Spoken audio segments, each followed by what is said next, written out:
الرجيم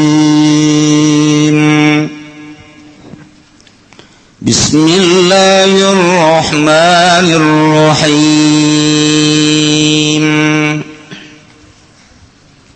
فلنسألن الذين أرسل إليهم ولنسألن المرسلين Wallahu a'lamu bimaradi maka yakti bakal nakon temenan ingsun agung alladzina ursila ingong ake kang den utus apa ilaihim maring alladzina ayal umama tegese pirang-pirang umatan ijabatihim ar-rusula saking ijabahe umam ing pirang-pirang utusan wa amalihim lan ngamale umam fi ma balagahum ing dalam barangkang mekaakeun ing dalam barangkang tekaya mahum ing umam walanas alan lan demi yakti bakal nakon temenan ingsun agung al mursalina ingkang den utus kabeh anil iblagi saking nekaakeun amanah falanakussanna alaihim biilmi wa ma kunna ghaibin Wallahu alam bimaradi maka yakti bakal nyaritakeun temenan ingsun alaihim ing atase mursalin biilmi tetep kalawan ilmu lanukhbirannahum tegese yakti bakal nyaritakeun temenan ingsun hum ing alladzina ursila lan mursalin an ilmin saking ilmu bima fa'alu kalawan barang kang migawe ya alladzina kabeh lan mursalin wing ma wa ma kunna lan oranana ingsun agung goibina iku kang goib kabeh an iblagir rusuli wal umam saking nekaakeun pirang-pirang rasul lan pirang-pirang umat al-khaliyah bima'amilu kang seping dalam barang kang amal ya umam kabeh والوزن يومئذ الحق فمن ثقلت موازينه فأولئك هم المفلحون ومن خفت موازينه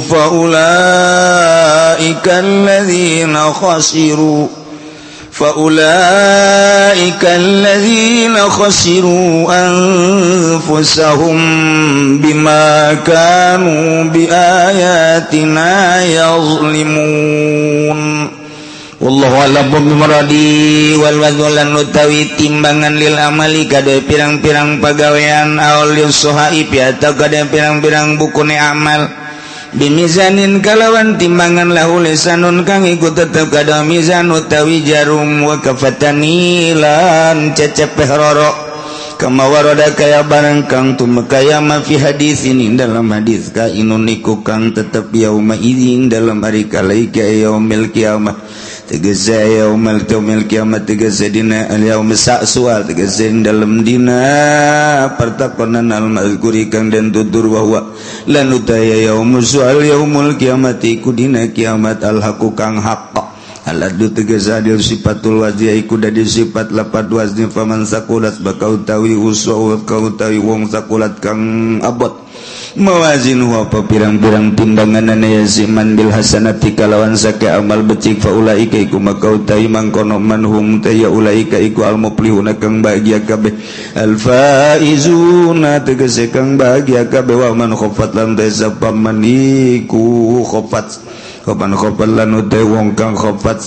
enteng mawazin wa pirang-pirang timbangan man bisayati kalawan sake kalaan fa ulaika iku makau ta'i mangkono mana alladzina khasiriku ngake kang pada tudai alladzina kabean pusaing pirang-pirang awake alladzina bitasyiriha kalawan den dadiakeun anpus ilan lari kemaring neraka bimakanu sebab barang kang anaya ulaika bi ayatina kalawan sakayat isu agung yadzlimuna iku ngazalim ya ulaika kabeh jadun tegese angas ya ulaika kabeh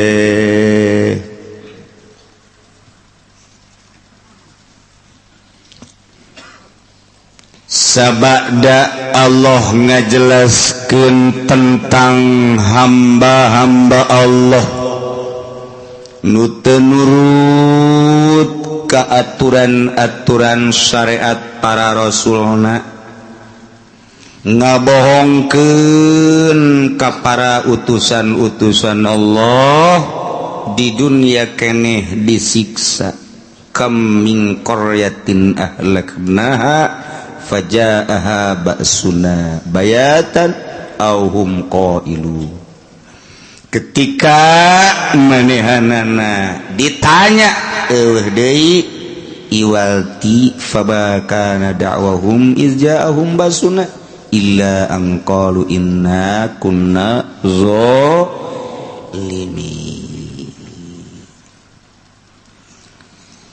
Setiap saat, setiap waktu anu ditangtukeun ku Gusti Allah, Allah nurunkeun rasul. Tuluy be kebutuhan-kebutuhan jang nyampaikeun syariat, Allah nurunkeun rasul. Kangjeng Nabi Adam, Kangjeng Nabi Idris, Kangjeng Nabi Nuh, Kangjeng Nabi Hud, Daud, Ibrahim, tuluy Kangjeng Nabi Sulaiman, tuluy Kangjeng Nabi Yusuf, Kangjeng Nabi Musa, Kangjeng Nabi Isa alaihissalam, terakhir Kangjeng Nabi Muhammad sallallahu alaihi wasallam. Wah, 114 rasul turun-turunkeun wajib dikajahokeun ku urang 25 rasul. Wajib nyaho teh mah nu 25 masih ngade. Sing hade teh mah wajib nyaho tah beusi nu encan nyaho kuari geus wisan kajembut-jembut. Can nyaho rasul eta kudu dikanyahokeun kuari meuli loba lah kitab-kitab buku-bukuna di jalan ge di bus kota ge aya. Meuli apal ke kiai cenah teu daek apal. Otak ulama diberena ku Allah sakieu mah beureun teu daek apal. Hiji Nabi Adam, dua Nabi Idris, tilu Nabi Musa, opat Nabi Isa, genep Nabi Sulaiman. Jadi tidak ngaruntuh ieu mah. Tidak ngaruntuh. Kebalik deui hiji Nabi Adam, dua Nabi Isa, tilu Nabi Nuh, opat Nabi Idris, lima Nabi terus, tujuh Nabi Muhammad, dalapan gua.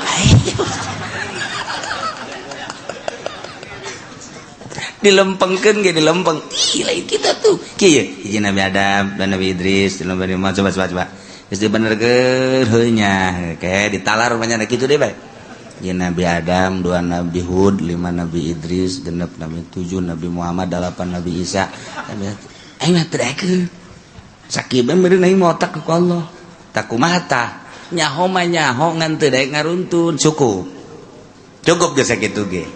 Ngaruntuh itu bisa nya mah. 55 tuh 55 ya 5 hiji jadi 25 gitu ke 5 deui coba ngisi kitu-kitu teh daek bae pokokna mah aing mah nyaho bae nu 25 ngan ngaruntun mah henteu sakira-kira ditanya soleh tah mah ki soleh picung nabi mah siapa oh nyaho aing soleh nabi berarti Lut nabi Hud nabi Sulaiman mana ya ih cerita ke Nabi Sulaiman mana lain kula buka tetangga tukang lauk karena Sulaiman tapi teu kudu dikajahokeun gos kitu mah ieu mah oh nya Sulaiman terus Nabi Daud Nabi asalnya hoba eta kos kitu tah Nabi Isa Nabi Musa Nabi Firaun wah musuh tah mah berarti nyaho nyaho nya tah asal nyaho bae cukup bisa gitu cukup tah deureus tah asal nyaho bae Zulkifli nyahonya Nabi tak lain sih Zulkifli ayo model apa tuh ngaran Zulkifli sebab Nabi tak lain itu pokok sih ya iya baik baca nyaho ceket tanyakan ke itu ke santri kan mah ayo Zulkifli si Nabi tak lain ayo celok apal kenuk itu ngaji kakarak datang ke jurumiyah aing mah wah santi bego ieu mah budak teu apa sarua bae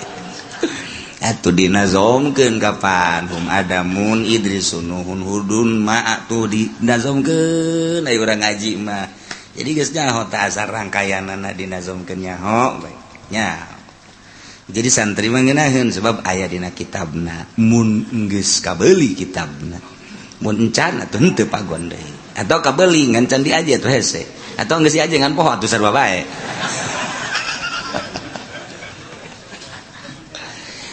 nu jelas mah Allah nurunkeun rasul supaya umat ulah sasar. Kangjeng Nabi Musa saat Firaun jadi raja sadunya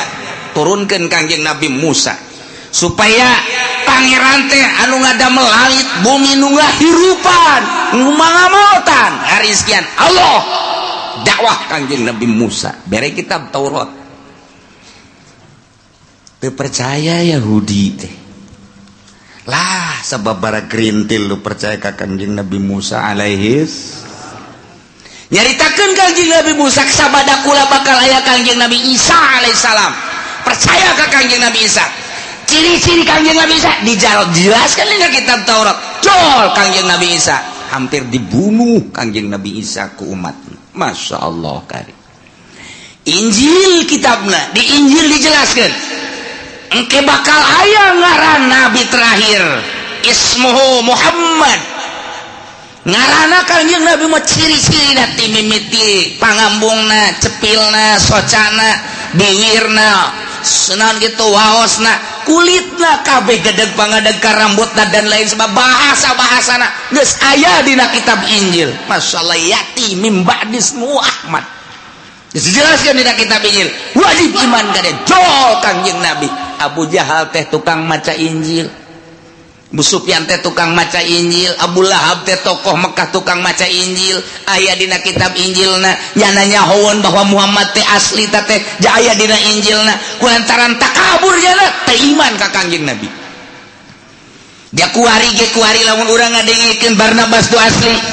berita di Amerika kan sa gereja asup Islam kabeh aya seorang pastor maca Barnabas asli begitu dibaca kunyana asli apa Muhammad manabi Rasul imanlah pastor nyana dakwah ke umatna di gereja eta asup Islam sa gereja tangkap ke Amerika datang ke kuari can di keluarga amun maca nu asli urang kuari ka Yogyakarta jalan-jalan ke Universitas UGM didinya aya di perpustakaan Injil asli dikunci rapih tuh menang dibaca ketika orang hayang maca sababaraha orang Kristen hayang maca birokrasi nak kudu ka dieu ayalah nu pernah dimenangkeun kitu ge dibeat hati-hati lembaran ini tidak boleh dibaca ditutup ku nyana dikancing trak lewat dibaca ku nyana Barnabas asli kulantaran panasaran nu dikancing teh dibuka ku nyana ternyata urayan titah iman ka Kangjeng Nabi mata teu meunang ku ari dibaca sembarangan di Maroko mahasiswa hayang sababaraha kali usul ka dosenna ketika dibere Barnabas asli teu meunang ieu mah ditutup tah nu ieu mah lembaran asli lantaran eta mah Injil asli ketika nyana panasaran dibuka ternyata nita iman ka Muhammad imannya na dakwahnya na hampir dibunuh mun maca Injil nu asli ayalah perintah iman ka Kangjeng Nabi tapi tetap baik guys itu penyalahgunaan Injil nu kuari berkeliaran matama Injil tahrif robah perjanjian lama perjanjian baru dirobah punyana tina perjanjian lama ke perjanjian baru dirobah nu lain kitu sabener nama tetap isi nama nuhankeun ka Allah mangerankeun ka Allah nganabikeun ka Kangjeng Nabi Isa lain pangeran Kangjeng Nabi Isa nita iman ka Kangjeng Nabi urang Kangjeng Nabi Muhammad sallallahu alaihi wasallam gas Kangjeng Nabi Isa di akhir aya Kangjeng Nabi terakhir Kangjeng Nabi urang kitabna Al-Qur'anul Karim Kangjeng Nabi tos teu aya dilanjut ku para sahabat tos teu aya dilanjut ku para tabiin nu mantap hadis Kangjeng Nabi teh supaya rapi aya seorang manusia Imam Bukhari ngaranna nyana ngalalakon ti Afghanistan langsung ke Turki ke Mekah ke Madinah ke Turki ke Yaman ngasal ngadenge aya sahabat anu boga hadis ku nyana disampeurkeun di Mekah di Madinah langsung terus ke Yaman langsung terus ke Baghdad ke Yordania terus bae ka muana asal kadenge aya sahabat beusi boga hadis catat ku nyana teh pohara amat meureunana geus gerahkeun tanagana hartana kekuatanna pikiranana Zaman harita kan lain zaman kendaraan babari hese melalui kendaraan onta kuda paling ge gitu kene di negara ka negara melalui laut kapal lagi tongkang masalah. Tapi keuletan Imam Bukhari terangkumlah sekian ribu hadis surtil kunyana rawi hadis kieu di sampingnya nyaritakeun hadis neangan hadis jelema nu nyaritakeun hadisna kunyana ditanya saha ngaran waktu ieu kumaha narima hadis teh keur kumaha jeung kumaha loba nu akur hadis eta katarima ku ieu katarima ke saat mana nyaritakeunana Imam Bukhari luar biasa. Jang naon eta maksudna supaya jelas Imam Bukhari ieu ucapan Kangjeng Nabi anu sahih, ieu ucapan Kangjeng Nabi anu dhaif, ieu ucapan Kangjeng mantak aya bae mustalah hadis, aya hadis mu'an'an, aya hadis mu'dhal, aya hadis sahih, aya hadis dhaif, aya hadis kitu naon kitu berbagai-bagai iyalah mustalah hadis supaya besi lain ucapan Kangjeng Nabi disangka ucapan Kangjeng Nabi. Besi ucapan Kangjeng Nabi di lain-lain geus jelas ya Bukhari ya Muslim cek Imam Muslim ulah keluar ti dieu. Nah urang kuari geus ngeunaheun jasa Imam Bukhari mah poar sakitu hebat ta Imam Bukhari balik kana ka Afghanistan diseret ku umatna diseret antaranya teh mung nyaritakeun Quran hadis tetap Quran godib mempertahankan eta doang. Di samping mempertahankan eta mempertahankan sababaraha hukum nu dirobah ku raja saat eta nyada teu nuturkeun pemerintah diseret dina kuda Imam Bukhari coba Masya Allah batu ieu non sirahna teh ngadu jeung batu dak dikduk beres diseret maksudna nabi dibunuh terus leuleus Imam Bukhari. Tapi tetap Imam Bukhari di bulan ieu masih ngajar keneh bae ngajar hadis teu lila maot. Iyalah Imam Bukhari dimakamkeun di Afghanistan nu mantak datang ka kuari urang Afgan kekuatan jihadna luar biasa. Geus nya mah kajian kumaha boga naon boga Imam Bukhari. Iyalah panutan kami paeh diseret jihad fisabilillah. Kami hayang bareng jeung Imam Bukhari dunia ieu nanaonan nu penting di akhirat ngahiji jeung bendera Imam Bukhari di negara kami aya Imam Bukhari kami deuk nuturkeun eta wara rebat jasa di Baghdad kitu keneh di Mekah kitu keneh nu asli mah naluturkeun eta ketika sahabat dibere sugih teh kapan Abdurrahman bin Auf ceurik nya nu kuburanna di Yordan ceurik teh kunaon ieu harta nu sakieu lobana aya bahasa Kangjeng Nabi sadirham ti Abu Bakar leuwih amis tibatan 100 dinar uang emas tibatan Abdurrahman bin Auf serik Abdurrahman bin Auf tidinya lah nyana terus hartana dipake sabilillah dipuji deui ku Kangjeng Nabi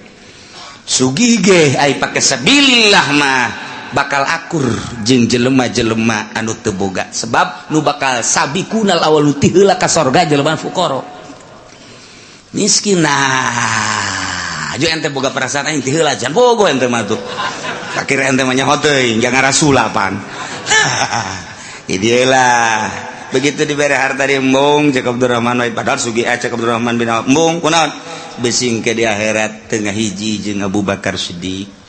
beki di akhirat besi tengah hiji jeung Sayyidina Umar ku gara-gara harta aing tengah hiji mong cek cenah teh padahal sugih dipersilahkeun jang sabilillah Masya Allah batur mah pikiranana ka akhirat besi di akhirat tengah hiji jeung Sayyidina Abu Bakar Siddiq aing sazaman jeung nyana haju aing tinggalin isin amat eta boga pikiran kos kitu eta batur mah nah sazaman terus urang kuari teu boga panutan ayalah wali sanga col ke Indonesia Masya Allah iyalah panutan orang mantak diulah-ulah ge zarah-zarah bae ku Amin Rais diharam-haramkeun ngelos jang Amin bae haram mah kami mah zarah bae komo pemimpin zarah mah di sampingnya zarah boga kauntungan pan lumayan bisa ngabangun dapur aing ku sebab zarah geus sabodo kumanyana bae geus nu jelas bae atuh kos gitulah panutan urang Banten unggal kabupaten unggal provinsi aya Banten boga Maulana Hasanuddin Cirebon boga Syekh Syarif Hidayatullah Jawa Tengah loba geus di Jawa Tengah mah Jawa Timur boga Sunan Ampel nu pertama Sunan luar biasa aya etalah urang di zaraha salah zarah kuarim. Pak kemana zarah kemana ke zarah Banten naon tuh maksudna abah usaha maju dah salah ya ieu kudu dipoteskeun di jelema nu kos kunaon hubungan usaha jeung zarah ulah kos kitu zarah bae deuk naon di akhirat abah ngahiji jeung Maulana Hasanuddin kaduana mah usaha kadi deui sia mah atuh nu di dituna nu salah deui nu sok ngazarah-ngazarahkeunana blon. Ayo coba bahasa zarah saha nu boga maksud ka dia daftar. Sabaraha daftarna? Ya 500.000 lah sakiana teh. Wah eta tanu salahna kos. Ulah kitu bejakeun. Ieu pejuang dakwah Islam di Indonesia jeung di Banten ieu tanpa pamrih nya nama. Bila perlu caritakeun masa hirup manehna tak kudu nama kos kitu. Ulah boga maksudna naon? Nu penting engke di akhirat sabendera jeung nya. Kan ngeunaheun. Geus eueuh zaman para aulia Allah, kabelah dieuna zaman para ulama kuari, zaman para kiai-kiai Golkar. PDI kadinya terus PKB terus zaman kiai nu kos kararitu. Nah, urang mah teu kabagian masa Kangjeng, teu kabagian masa sahabat, teu kabagian masa tabiin, kabagianana urang masa SBY. Diganti wallahu alam Jokowi atau Prabowo engke sagedeung deui jelas zaman eta bae urang mah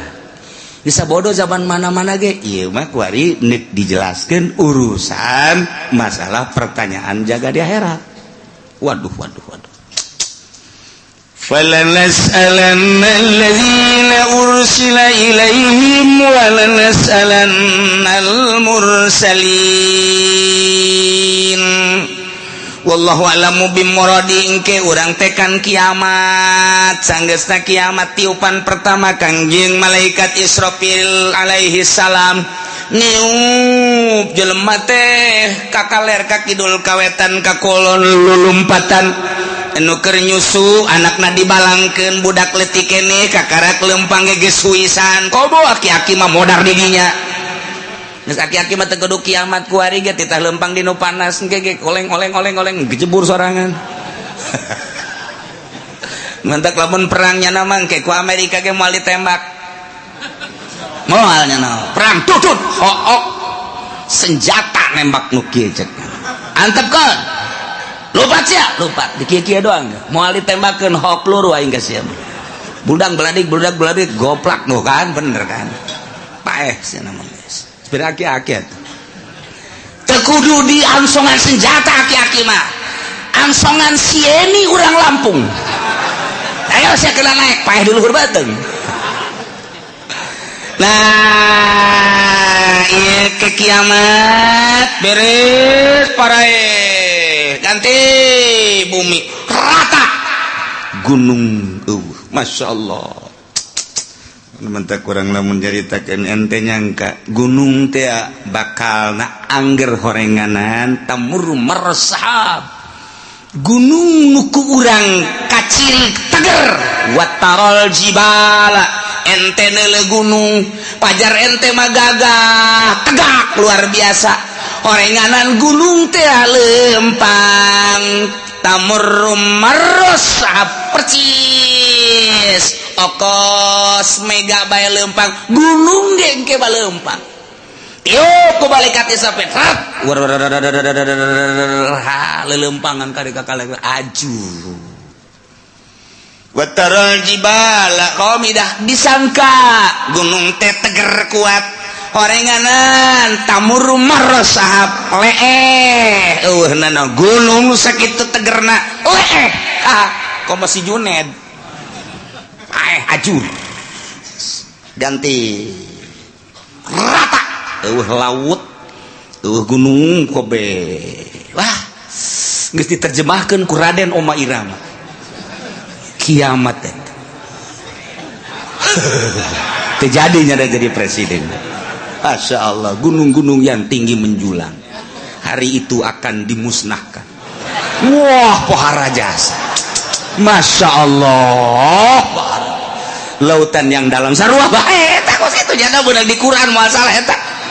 Ya Allah ya Rabbi beres kabeh kuari hujan teng tiup roh ku malaikat Israfil. Saat merelentis kostoge cal roh ararasu ngeguruh jelema. Nu tadina sepi eueuh sasah. Wabeh poe kullu man 'alaya fan wa yabqa wajhu rabbika dzul jalali wal kullu man 'alaya fan wabeh aya di bumi langit rusak modar kabeh wa yabqa wajhu rabbika dzul jalali wal ikram hanya Gusti Allah sorangan nang tangan Gusti Allah limanil mulkul yaum can jadi raja apa ieu raja Mesir, raja Mekah, raja Yaman, raja Indonesia udang ngaku sih jadi raja. Kayak udang Jokowi udang Prabowo udang cak Prabowo hirup kere mah can nyaho bawa jadi bonte itu bayar tuh nungges. Coba Soekarno udah kayak dia udang ke Pak Harto udah Gus Dur saya kan dilengserkan cek Gus Dur ya saya emang gak ada tanggung jawab bukan dilengserkan. Kalau saya lanjut baru saya tanggung jawab. Untung saya dilengserkan. Ya udah, cek malaikat Israfil tenang, Dur.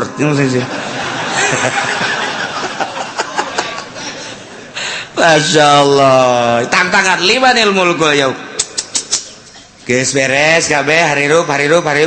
Giring ka mahsyar. Timbang amal. Timbanganana kos timbangan emas aya talanjuhan aya jaruman aya cecepehan cecepeh nusa belah langit jeung bumi mun dieusikeun kadinya asup nusa belah deui geus teu kabagian jadi kadegeun asup ngun ku gedegeunana cecepeh ari nu deuk ditimbangna segede Juned leutik kan ku gede-gede amat dek ningalikeun jeung nembongkeun ka maha kuasaan jeung maha dahsyatan Gusti Allah Subhanahu wa taala. Wih, jelema digiring di berbagai negara kabeh ka mahsyar. Di mana letak mahsyar? Letak mahsyar teh Masjidil Aqsa. Berarti di dieu boga sejarah, dunia boga sejarah, di akhirat ge boga sejarah. Masya Allah karim. Iyalah. Nundek dicaritakeun ngarangsung jelema kabeh malaikat Jibril cicing di tengah dihareup Kangjeng Nabi urang malaikat Jibril Mikail di belah katuhu Jibril Mikail Israfil belah kenca Kangjeng Nabi dihareup plek kumpulkeun ku Gusti Allah. فَلَنَسْأَلَنَّ الَّذِينَ أُرْسِلَ إِلَيْهِمْ وَلَنَسْأَلَنَّ الْمُرْسَلِينَ. Cek Gusti Allah aing bakal nanya alladzina ursila ilaihim ka umat-umat anu diutus para rasul. Ndek ditanya teh an ijabatihim ar-rusula wa amalihim fima balagahum. Tentang ijabah ka para rasul jeung ngamalkeun naon nu disampaikeun ku para rasul ka maranehanana. Masya Allah. Di samping umat nu bakal ditanya walanas'alannal mursalin. Yakin kaula nu agung bakal nanya deui ka para mursalin utusan-utusan ditanya anil iblagi tina nyampaikeunana. Ya Allah ya Rabbi. Wabeh ditanya. Bari pertanyaan teh sabenerna mau balana kusana alaihim biilmin. Yakin kaula bakal nyaritakeun ka umat ka para rasul kula bakal nyaritakeun biilmin dengan kanyaho jelas nyaho wa makunna goibin jeung kaula teu gaib teu nyahona kabeh nyaho ngan tetep ditanya bae. Pan jelema ditanya teh aya nu nanya teh nyaho nu mantak nanya ge pan teu nyaho mang kaula ieu deuk ka Bandung hayu ieu jalan deuk ka Bandung jalan mana bener-bener teu nyaho berarti kaula mudik ieu milu mudik deuk ka Jawa Tengah ba deuk ka Jogja jalan ka mana lontaran loba jasa ieu itu Jogja ka belah dieu manggih deui Jogja kanan belah ditu ke manggih deui Jogja kiri bingung aing mah ieu Jogja deui belah ditu teh Jogja deui isi jalan nu mana dekat Surabaya teu nyaho nanya atawanya nanya Pak ieu teh kula teh dagang ieu cara dagang teh kumaha ieu modal da sakieu dek nu didagangkeunana ieu nyokot teh dia supaya teu nyaho nanya berarti tak kula teh hayang kawin hayu hayang dek nanya bae ieu mah kira-kira kumaha ieu kula lamun kawin atuh babari modal boga henteu ulah maka hayang kawin sia teu boga modal mah nanya teh teu nyaho biasana nanya teu nyaho aya jelema nu nanya ngan aing mah sabenerna mah nyaho ngan nanya sote aing mah ngetes bae sia teh nyahoan tante padahal mah nyaho ye kos ka budak tanya cek 2 2 sabaraha geus nyahoan nu nanya nama ngan ieu dites 2 2 cak bapak tolol sia kudu ngabalikeun di ka aing 2 2 sabaraha cak bapak wah budak blon nih budak muncak bapak 4 kula 4 muncak bapak 5 kula 5 aku bacak bapak bae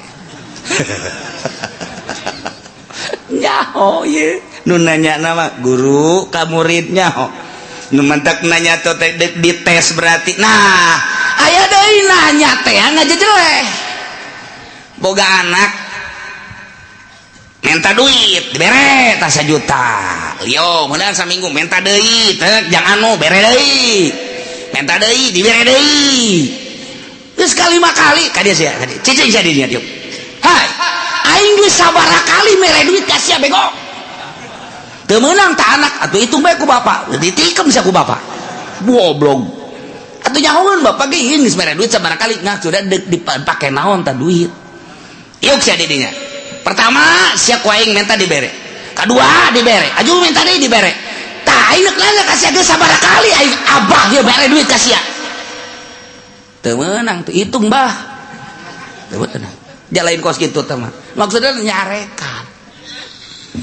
aing lan sakali mere duit ka sia tapi ku sia teu digunakeun eta duit tuh tolol-tolol teh si otak pasang atuh menta deui si mah gawena menta malulu nyarekanan tah mah nanya tapi nyarekan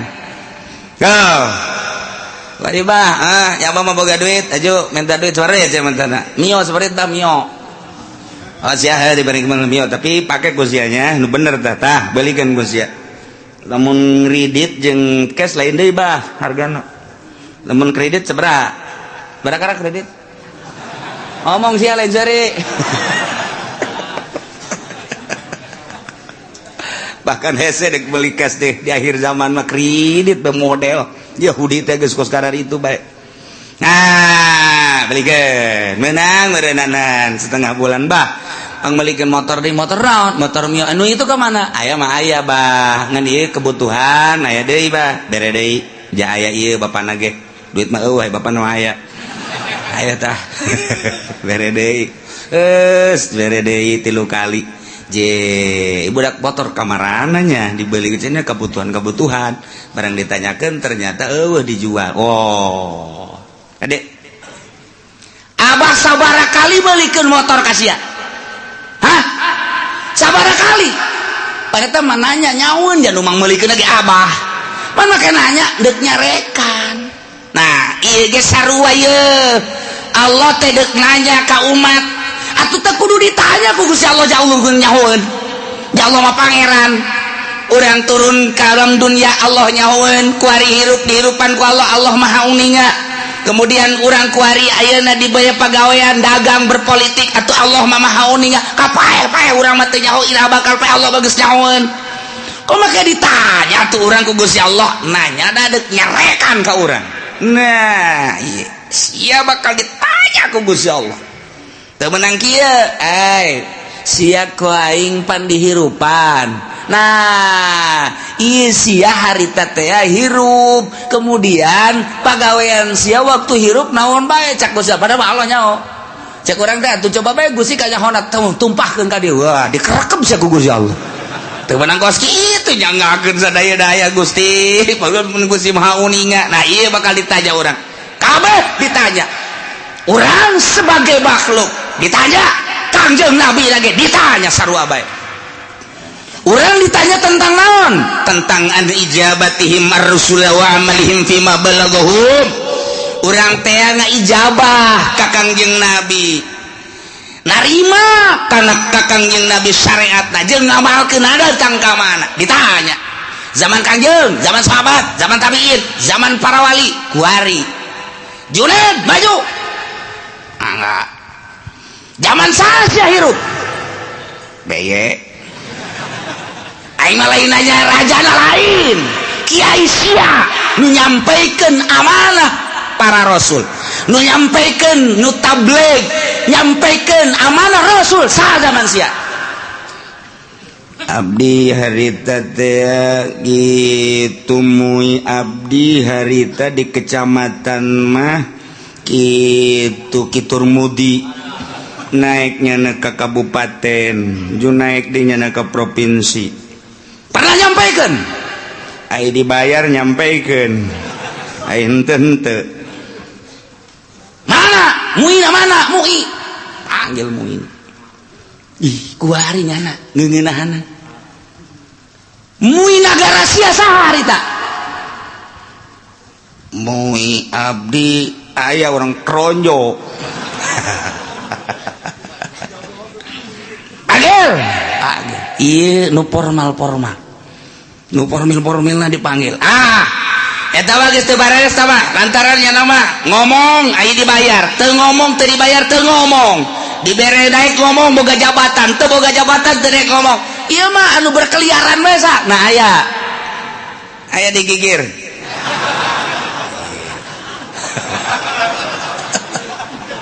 disebutan di Jakarta kiai anu di kampung kiai pernah nyampaikeun pernah cara nyampaikeun aku mah muludan bere duit eta lah lamun dari bere duit ngaco ulah nu eta nu asli nu nyampaikeun nu asli saha yo ayo gerak budi bejakeun diangsongkeun ka hareup deuk kumaha coba eta urang lamun geus dikitukeun kumaha eta dihareupeun Gusti Allah nah sia zaman ieu pernah nyampaikeun nyana bahwa nabi akhir zaman Kangjeng Nabi Muhammad pernah kemudian naon nu disampaikan ku manehanana rukun wudu rukun salat dan syariat lah dain sebab bener coba tanya kiaina ditanya deh siapa pernah nyampaikeun bener nyampaikeun lagi dah bae ai diondang muludan sok diberkatan aya mun teu diberkatan di buledan moal kadinya deui wah itu beres ya aduh Masya Allah lah ieu bakal caritakeun secara global be umat bakal ditanya tentang narima syariat ti Kangjeng Nabi na nya atawa henteu aya apa henteu ditanya hai umat pernah henteu Muhammad nyampaikeun amanah ka anjeun tabligh risalah wah jelema bur kabeh ngomong aya nu pernah aya nu henteu ai Islam kabeh nyaritakeun pernah kafir mah henteu kan bela dirinya cak Nasrani teu pernah kami mah teu pernah sampai berita-berita kebenaran Muhammad teu pernah sampai Muhammad nyaritakeun tentang syariat teu pernah Nasrani Yahudi kabeh wah bangsa encek kabeh ngararomong engke mah kuari nyana baru teu beuteungna engke mah nyana di ditu pias teu pernah nyampaikeun nu mata kaula teu iman ge ka Gusti teu iman ge ka Muhammad berita nyampaikeun maka urang lah jadi saksi tuh wah pacencongan urang jeung urang tidinya lah al yauma nakhtimu ala afwahihim wa tukallimuna aydihim wa tashhadu arjuluhum bima kanu yaksibun rame atuh Bang wah encek kampung Melayu ngomong hanya geus teu make hayah kampung Melayu mah encek RRC bener nu kampung Melayu mah geus pohon bapak bahasa encek lagi geus teu bisaeun eta mah nya encek nya susah ya Allah nya di neraka saneng rugina ka bina-bina hehe pohara jasa ari tatanggana mah nu Islam sanajan nya ka neraka pan bakal dikaluarkeun tatangga si encek milu nya digawe jeung encek tapi kan nya lantaran aya imanan tetep dikaluarkeun untung kan no iya wala nas'alanna alladzina ursila ilaihim ditanya umat tentang nerima atau henteuna ka para rasul jeung sanggeus nerima ngamalkeunana macem-macem ke rame wala nas'alannal mursalin para rasul ge ditanya Adam ditanya Idris ditanya Kangjeng Nabi Nuh ditanya Kangjeng Nabi Sulaiman, Kangjeng Nabi Isa, Kangjeng Nabi Musa, Kangjeng Nabi urang ge ditanya nyampekeun apa henteu. Masya Allah. Badahal mah Allah teh nyahun falanakussanna alaihim biilmin wa ma kunna ghaibin. Teu gaib nyaho ngan deuk hayang nyaho coba datang ka mana bari deuk ditaubeh di memeleh di jejele. Aya jelema anu ja abdi mah ieu hirup teh di zaman SBY kiai na harita kiai pulan abdi mah teu pernah ngadengi nyana nyampeikeun ore cok jelema teh falanakussanna alaihim ilmin cak Gusti Allah nyaho aing ge sia teu ngaku datang tabligur risalah melalui kiai anu siana cak Gusti Allah nu teu ngajading teu ngadenge pan aya muludan pan aya rajaban kiai ngabuka pangajian tong-tong ge datang ka songek siana nu teu daek falanakussanna alaihim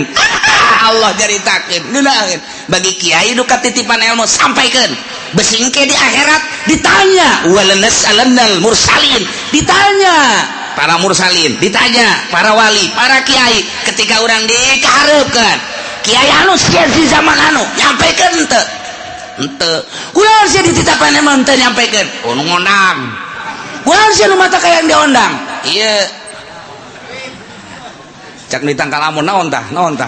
teu nyawa nya nambongan di ditu tah ngadeukeun tukang sate ieu tah tuh kan ditanya kabeh umat ditanya para rasul ditanya Gusti Allah umat ditanya para wali ditanya umat ditanya kiai ditanya kabeh mana teuing ramena nah wa ma kunna ghaibin sabenerna mah atuh aing teu gaib eueuh teu kanyaon teu nyaho an iblagir rusul wal umamil khaliyah bima fi ma'arilu nyaho tentang nyampaikeun para rasul nyaho pisan atuh uning pisan jeung umat anu sepi tidak pengamalan nu ngamal jeung nu henteu nyaho Allah secara perinci juz'i satu persatu nyaho Gusti Allah si ieu gadenge si ieu ngamalkeun si ieu narima si ieu teu ngamalkeun si ieu narima si ieu ngamalkeun setengah si ieu narima si ieu ngamalkeun poara si ieu narima si ieu teu ngamalkeun nyaho Gusti Allah bakal dicaritakeun hiji-hiji falanakussanna alaihim biilmin wa ma kunna ghaibin lu gaib ya Gusti Allah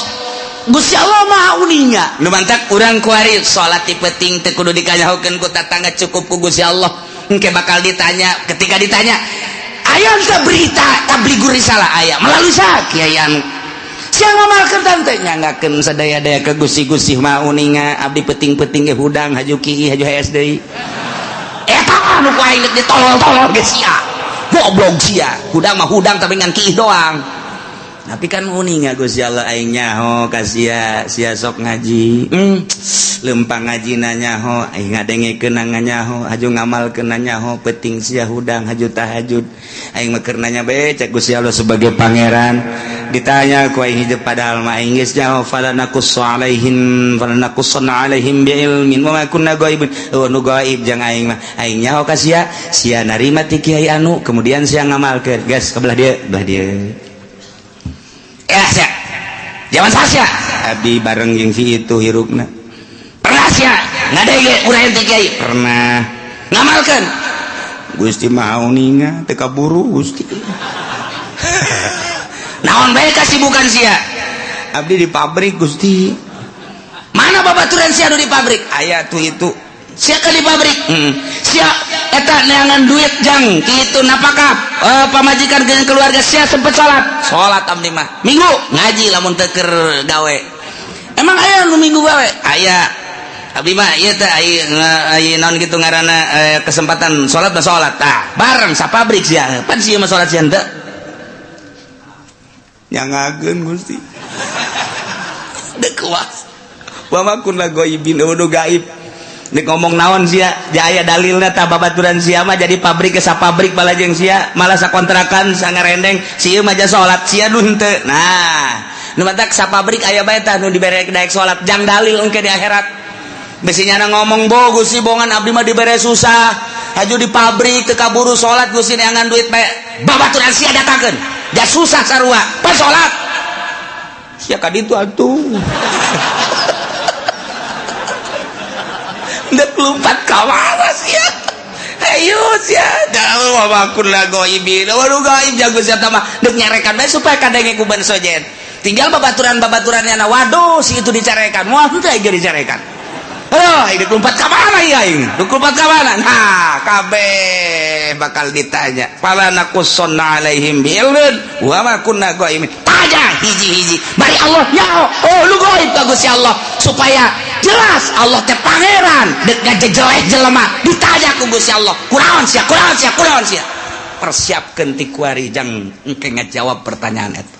lain lalagaan ieu mah Al-Qur'anul Karim wal waznu yauma idzinil haqq ya Allah timbangan lil amali dipasang lisohaikiha atawa jang nimbang amal bimizanin lahu lisanun timbanganana aya jaruman wa kafatali aya dua cangkok dua mangkok dua cecepeh kama waroda fi hadis Kanjeng Nabi geus ngajelaskeun ayat ilu hadis tu ngajelaskeun tentang sifatan mizan tentang pertanyaan-pertanyaan jaga maksudnya naon timbanganana jelas nu ditimbangna apa jelemana apa amalna apa bukuna eta lah Kanjeng Nabi nu ngajelaskeun aya nu jelas ngajelaskeun Kanjeng jelemana langsung diayakeun di hadis lain Kanjeng Nabi nyaritakeun jelemana ba tetep nangtung di itu nu ditimbang adalah sohaib buku-bukuna cek sakaol mah lain buku-bukuna amal bae diwujudkeun ku Gusti Allah amal bagus herang bagus cang amal goreng poek joreng nu jelas mandek kumaha ge ima urangna wa ima bukuna wa ima amalna pan nu jelas apa tetep bae ditimbang-timbang keneh ieu ayatna wal waznu yauma idzin al haq timbangan nyata timbangan nu bener yauma idzin harita bakal dipasangkeun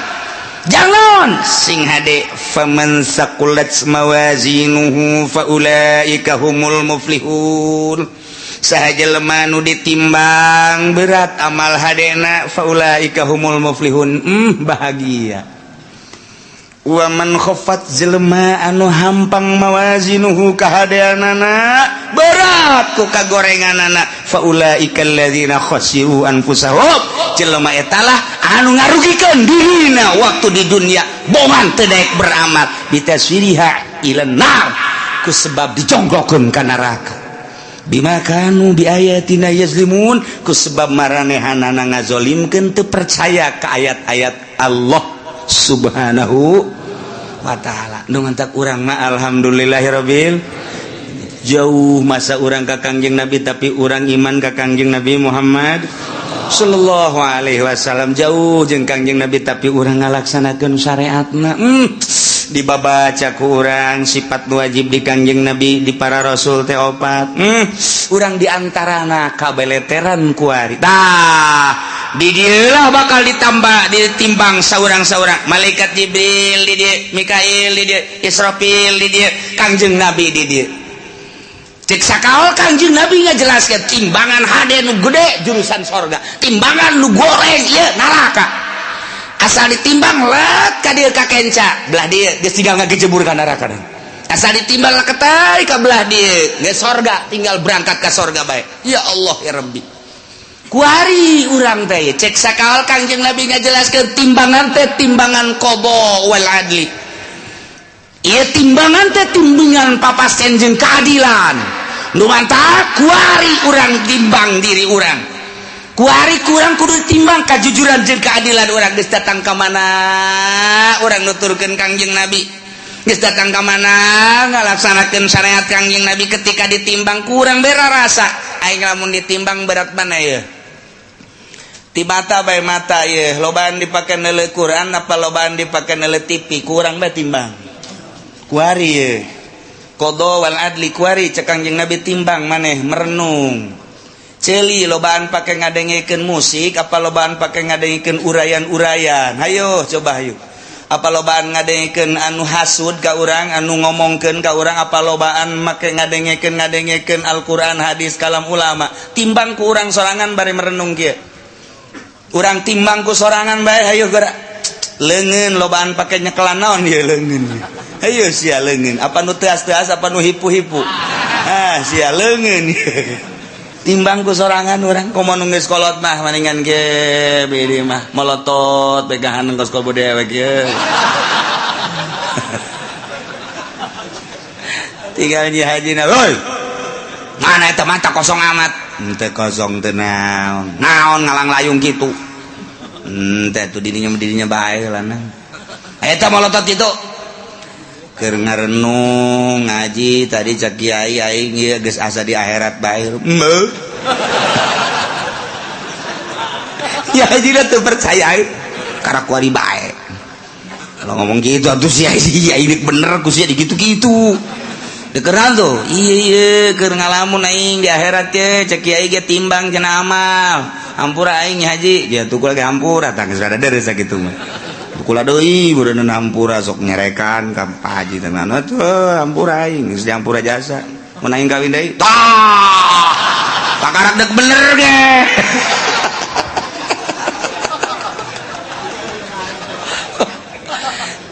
urang ngerenung ya aing lamun ditimbang kuari andai kata paeh aing ye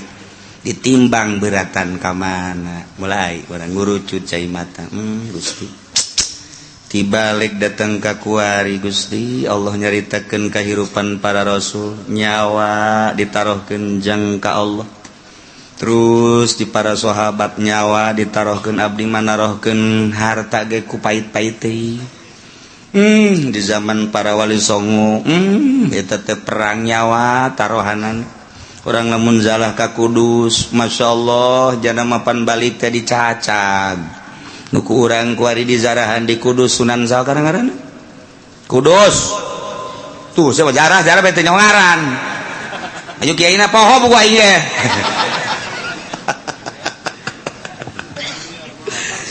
tuh eta pannya nama perang Sunan Kudus mah perang balik tepan di bawah teh tinggal nyawa balancak sakawal bapan potong ieu na ge nu urang dizarahan eta saja persoa di Kudus teh Kudus masyaallah balik nyawa batur mah nyawa tarohanna pake ilai kalimatillah renungkeun ku urang aing boro-boro nyawa duit ge ku pait-pait teuing ge aya masjid ge butuh ka keramik kook biasa bisa babara kali haji jamang haji mah atuh jajan mah aya atuh ieu keramik ieu keramik nu sajen heula ke kurang karak aing hayo heula nu sajen heulangan beusi teu bagian beramal nu sajen eta ngomong hebat jasaban ayo urang babarengan heulangan nu sajen bae geus beres gaji ieu mah geus beres keramik alhamdulillah tuh biasa gaji neraka tah mah kuduna ge nu sugi mah lain kitu haji ieu keramikna kumaha saha anu ngesiap keramik batalkeun geus Pak Haji duit loba di bank anak geus dingaranan ari Pak Haji na aing mah teu boga duit sial teh Ki Haji tolol emang nu sugi mah kos kitu bloon batur bae dikesek-kesekeun tah hayang urang mah hayang ngadenge tuh geus kitu Mang anu sekian meter geus aya sabaraha eta aya 20-an mah bejakeun ka Mang anu lain teu butuh gitunya dia menduk ku Pak Haji bae kabeh sapira 500 meter lah sabaraha kebon 500 meter geus tuh jual buat tetangga habak beres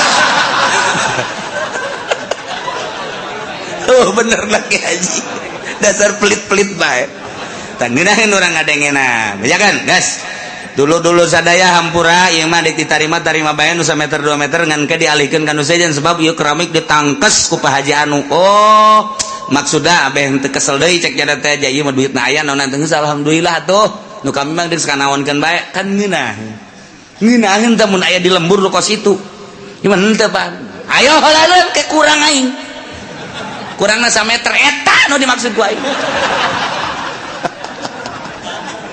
aduh ya udah sugih dur-dur pet lu kos kieu tah iyalah wal waznu yauma idzinil haqq fa ulaika faman saqulat bawazna Kangjeng Nabi na di dieu maksudna naon eta Kangjeng Nabi di dinya cicing ya Allah ya Rabbi Kangjeng Nabi lain samaneh ketika ditimbang umat Kangjeng teh ti heula pan al awwalun al akhirun umat Kangjeng Nabi teh pandeurina diayakeun pangheulana ditimbangna Kangjeng Nabi di dinya sabelah Kangjeng Nabi cicing di cukang neraka jahanam. Masya Allah lain lalagaan Kangjeng Nabi memang kumaha begitu ditimbang teh nu kadeu ku Kangjeng Nabi leket teh ka kenca Kangjeng Nabi nyekelan surat ulkoh ngaranna tek gegera dikerjakeun tak naon cak Jibril loba omong berat anta tadina ka ditu kok jadi ka ditu salam surat leutik mah eusina la ilaha illallah muhammadur rasulullah eusina eta tah leutik jasa surat asal ketei ka ditu naon teh cak Jibril ulah yang penting selamat naik sana senang jasa urang boga Kangjeng Nabi modal kitu senang mun aya presiden nu kos kitu mantap jasa tah ya Allah ya bahkan sinar sholawat maka deuleu begitu dek ditimbang tak timbang leket teh kade maneh kadeuleu ku kaula cek Kangjeng Nabi ai Tuhan saha ma ahsanaka wajhaka wa ma ahsanaka khalqaka saha ieu kasep amat jeung bager amat ana nabiyuka Muhammad ku kaula kadeuleu maneh sok maca sholawat 11 ta salat saeutik jasa cek ya kaduhung aing 11 baheula isinya diomongkeun di hareupeun jelema cak batu deh 11 doang geus kajeun 11 ge lantaran saya istiqomah geus begitu ditimbang tek teundeunan sholawat ka dieu oh 11 bae kuat ka salamet tas salat 11 nyana nanya heula masana wajhaka kasep amat Tuhan saha jeung tita tadi tutulung bae ana nabiyuka Muhammadun oh pohara ieu kaciri ta nu sok maca sholawat mah ku Kangjeng Nabi kaciri sidar sholawat nah geus disalabat-salabatkeun mantap ku hari ulah cicingeun geus kolot poe Jumat geus jam 10 ka masjid aing teu bisa jam 9 mah teangan di dinya tihang jang nyalande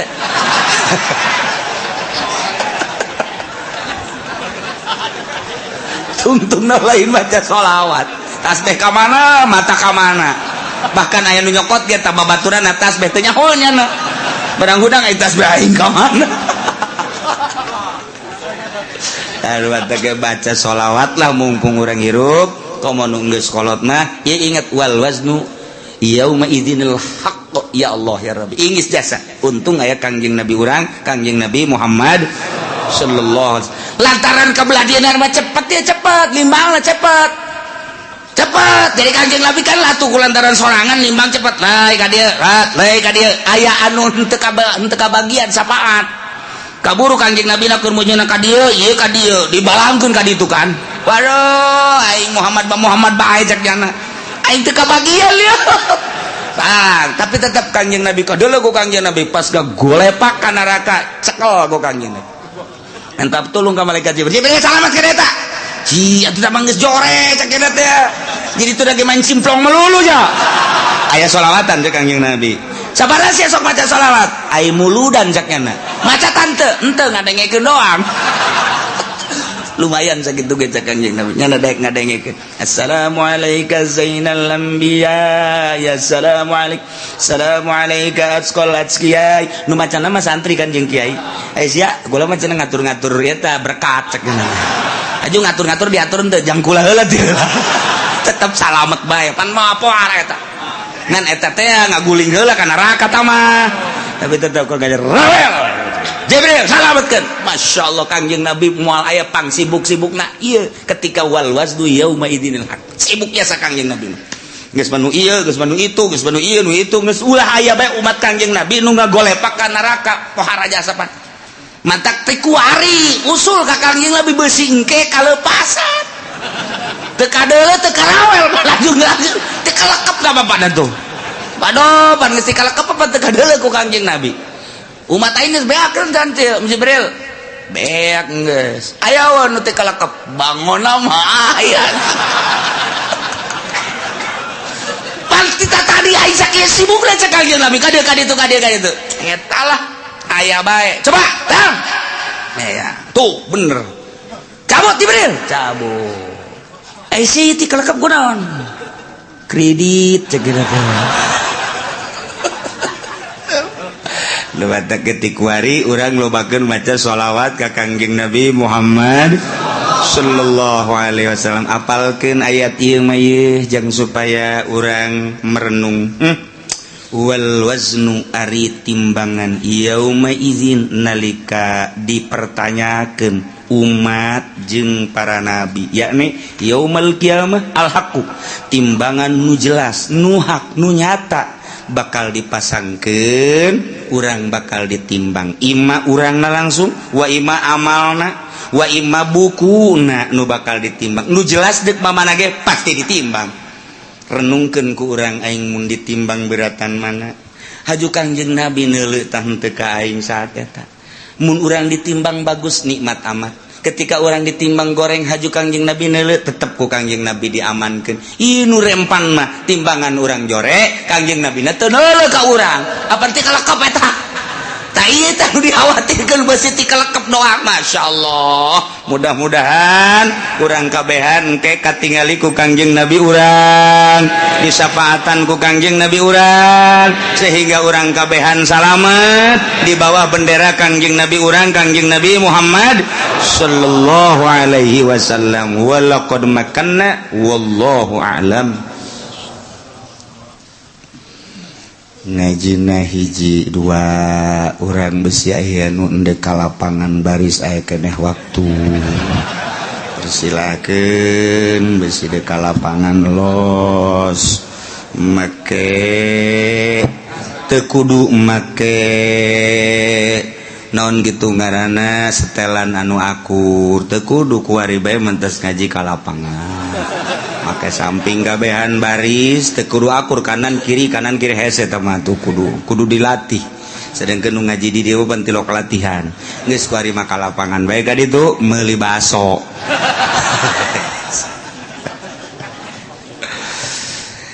urang mulaiannya ngaji sing tegap sing rapih maksudna supaya kasafaatan ku Kangjeng Nabi Muhammad sallallahu alaihi wasallam.